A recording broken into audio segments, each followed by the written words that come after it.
Hello, I'm Liz Lumley from Finextra, and today in Conversation With, I'm speaking to Marc O'Brien from Visa Europe and Shashi Verma from Transport for London. And we're going to have a bit of a discussion about, basically Londoners' favorite topic of conversation, or anyone that lives in a big city, which is public transportation, and how contactless is really changing the customer experience. So I'm going to start off with a question, and Shashi, I'll direct it at you first, and then Marc, I'd like to have your opinion. I mean, we've recently seen news that contactless payments on London buses, which is sort of an alternative to paying with the Oyster card, have reached, 1 million contactless payments. So what do these numbers mean for that customer experience, that contactless payment in London? Well, Liz, we started about 3 months ago, and we've seen very rapid growth in the use of contactless. I mean, it's still a very small proportion of overall bus journeys in London, but the growth in the use of contactless that we've seen is very encouraging.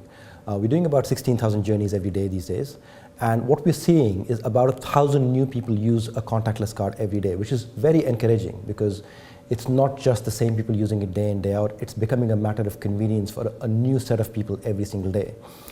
Later on in the year, when we launch the use of contactless on all transport modes in London, these numbers will shoot up to a much larger number than they are today. But for now, these are very encouraging numbers. I mean, what does this mean for the next phase for contactless on transport?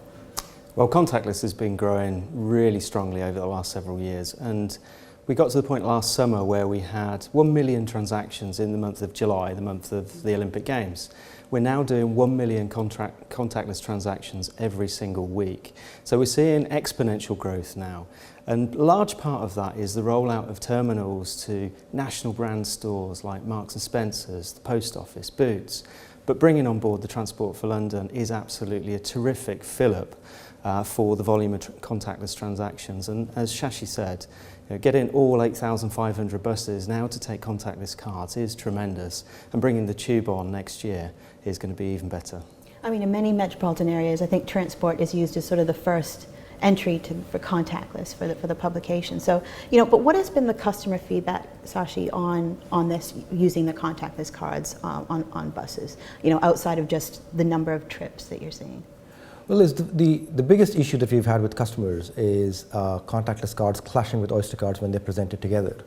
And when we started off in the first few days, there were a number of complaints that we got. We had a few people write blogs on Finextra about that as well. We had bloggers, who like issues of this kind.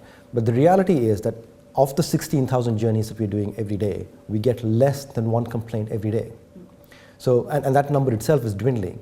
So from a customer launch perspective, this has been incredibly successful, and customers who've used it like it.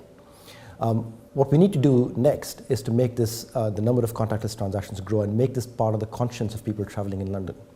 I mean, you mentioned this sort of concern about clashing with Oyster cards, so I wanted to sort of ask you a follow-up question is, what does this project mean for Oyster in London? Is that eventually going to be phased off and everything is going to be on a contactless card? Or? Well, Oyster's been a hugely successful product for London, and it's the one thing that Londoners associate with most.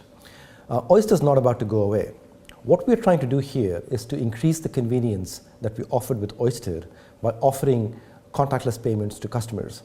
The thing that Oyster took away from customers is the need to buy a ticket every time they travel. What we expect contactless to do is to take away the need to top up their card and to keep their card topped up.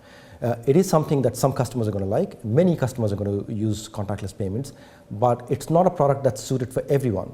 So for example, children under the age of 18 who are not eligible for bank cards will need a product from us, and we will always carry on providing an Oyster card for customers of that kind.